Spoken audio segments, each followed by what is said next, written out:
Welcome back to today's session. In previous session, we have seen a channels, uplink channels and a downlink channels in a physical layer processing. There will be the different types of transmission due to multiple access schemes and low complexity and high power efficiency among the major differences what we can see in uplink as well as in downlink. As multiple access in the uplink is based on SCFDMA in a physical layer due to its low peak to average power ratio PAPR, as we have seen, as compared to OFDM, which subsequently has an impact on the resource allocation and baseband signal generation due to SCFDMA. In today's session, we'll see with uplink transport channel processing, means the channel processing which are in a transport layer. Okay, there's the similarities which will be exist both in downlink and uplink are, for example, the same channel coding processing is applied in both downlink and uplink directions. Okay, this way there is like a similarity will be exist. Okay, like a structure of uplink resource block is similar to that of the downlink block, and there are also interactions between downlink and uplink transmission. Okay, there is like when the processing, a channel processing with respect to a transport layer, okay, there will be like a similarity will be exist. As well, the downlink control information carries scheduling grants for the uplink transmission, while the uplink control information provides necessary information such as channel quality and channel rank and downlink scheduling and transport format selections. As we have seen, the channels format selection will be happening, okay, from the previous structure class.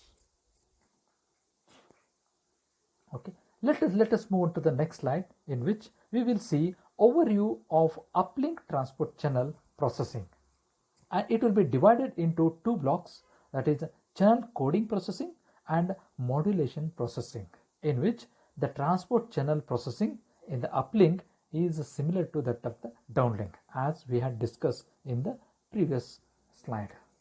Okay, look at this. Okay, the block diagram of the transport processing will be in two way. Okay, in channel coding processing, the transport block, it will be given to the CRC addition, code block segmentation, channel coding and rate matching and code block concatenation, and the output of this will be given to scrambling, that is with a code word, what the code word is generated from the code block. Okay, like a code book will be generated from each and individual block. Okay, that will be given to the scrambling block, in which modulation mapper, the generated data code word is mapped to the modulation mapper, and it will be applied to the DFT based precoding. I will discuss in the further class, so how it will be done with the DFT technique and the resource mapping, and further sent to the SCFDMA signaling generation operation. Okay, this is what the step-by-step operation, okay, how it will be happening. We'll see what are the operations, okay, in the step-by-step, okay, with the channel coding and modulation preprocessing. Okay, this will be like a block diagram, will be the standard block diagram for transport channel processing operation. Okay, as we have seen in the previous slide, okay, there is a coding will be same, okay, in the both. Okay, there is uplink and channeling, downlink. Okay, the transport channel will be using with a turbo coding techniques with a 1/3. There is a coding rate. What it will be following here. Okay, that is what a channel coding techniques will be following for the operations. Okay, similarly, the control information, there is a UCI control information will be coded using with a scheme. There is a turbo bit, the trail convolution coding and block coding techniques. Okay, with a variable and 1/3 with the coding rate techniques. Okay, this is like a standard turbo coding techniques will be applied, okay, that we have discussed in the previous class, okay, about the turbo coding operations.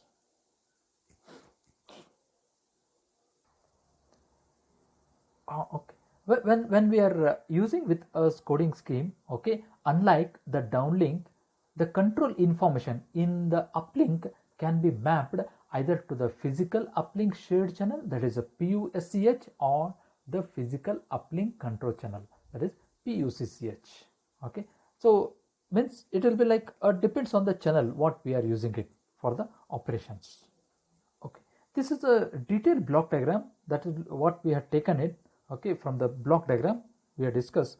Okay, that is SCFDMA baseband signals where P by S denotes a parallel to serial converter operations. Okay, look at this, a DFT in which the modulated symbols will be input given to the DFT, in which it will be mapped with a resource mapping with a cyclic prefix. DFT, okay, how the operation will be like. DFT, it will take a time domain sequence into frequency domain sequence. Look at the input for the DFT, in which it will be converted from time domain sequences, that is a symbol rate what we are given, it will be converted into frequency domain, and further it is applied to the IFFT. It will be inversion operation, in which frequency domain data will be converted into time domain sequence. That will be like it will be converting from parallel to serial converters. Okay, look at this cyclic prefix and the modulation technique for the DFT. It will be with 8, 16 and 64 with the how the bit processing operation will be performed. Okay, now this is what the step up operation we are followed, okay, in the coding scheme, in the coding block. Okay, the very first one, the DFT based pre-coding is applied to the block of a complex valued modulation symbols, in which it will transform, that is what, time to frequency. In LTE, that is especially with the LTE what I mentioned here, DFT size is constrained of the integers 2, 3 and 5. Okay, that will be 2, that will be 2 raised to 2, 2 raised to 3, 2 raised to 5. Okay, it will be constrained, and the trade-off between the complexity of implementation and the flexibility on the assigned bandwidth. And the very important is that the DFT size, it depends on the number of resource blocks assigned to the user entity. Okay, that is what, how many number of user entity it will be assigned, it will be depend, that is the DFT side will be, okay, decided. And the second step, the output of DFT based precoder is mapped to the resource blocks that have been allocated for the transmission of the transport block. Okay, and in the LTE, okay, only the localized resource allocation is supported in uplink, that is contiguous resource blocks are assigned to each user entity. Okay, that will be like, that is very important here, there is a pre-coded map, the pre-coder is mapped to the resource blocks, in which allocated to the intent to the transmission of the transport blocks. Okay, and the further in the third step, the baseband signal, okay, it is mentioned with the SL of T. The baseband signal SL of T, that when the SCFDMA symbol, that is a L in an uplink slot is defined. Okay, that is what it will be defined in the previous, okay, way. The L indicates this is the uplink slot. The what is the slot duration will be like, it will be like 15 kilohertz.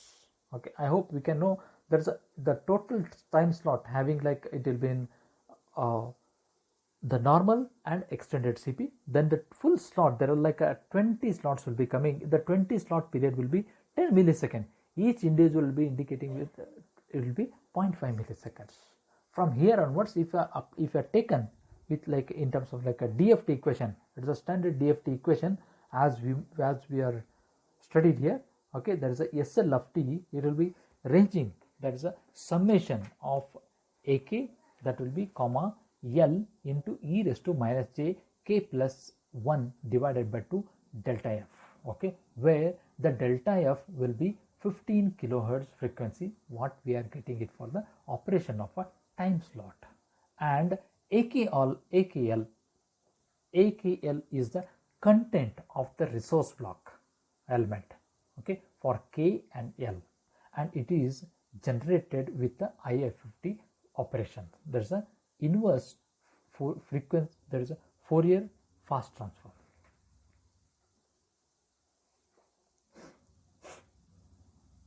Okay, then it will be like after the operation in which it will be cyclic prefix CP. Okay, it is inserted between the data blocks, in which different from the OFDM baseband signal, in which the downlink, the DC SCFDMA subcarrier is used in the uplink directions, in which the conversion will introduce the distortion in the DC subcarrier, and in LTE uplink all the subcarriers are shifted by half a subcarrier spacing to reduce this influence, since the operation combining DFT based precoding and IFFT applies to all uplink physical signals and physical channels except the physical random access channels.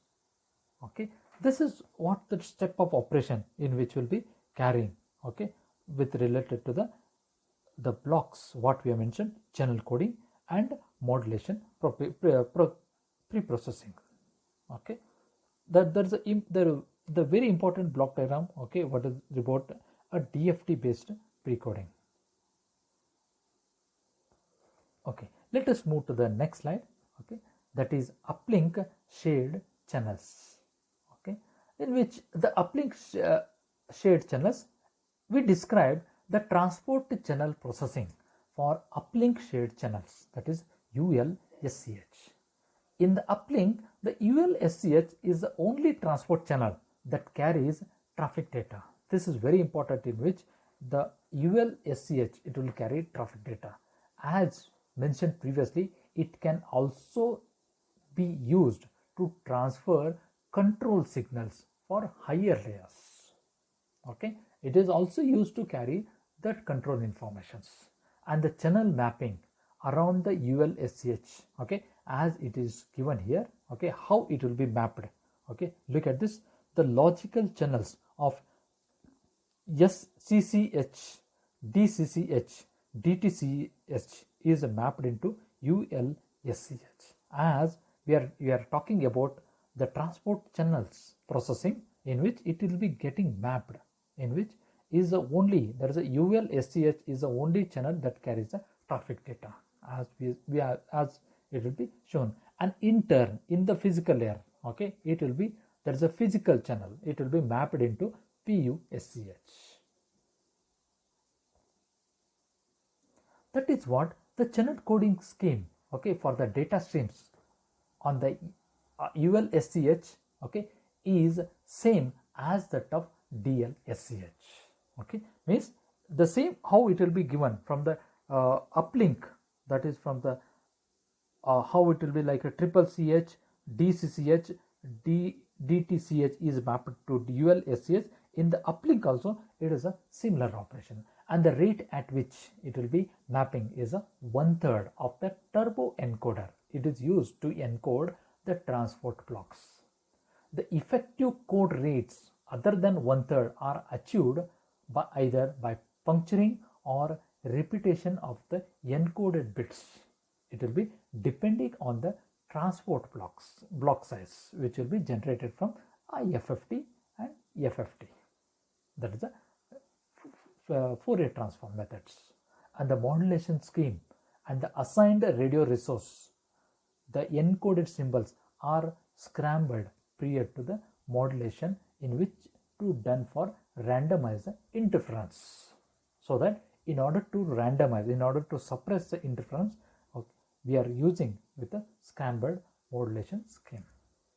Okay, the very important task, okay, as we can see here, the ULSCH is mapped to the PUSCH, in which it supports a QPSK modulation scheme.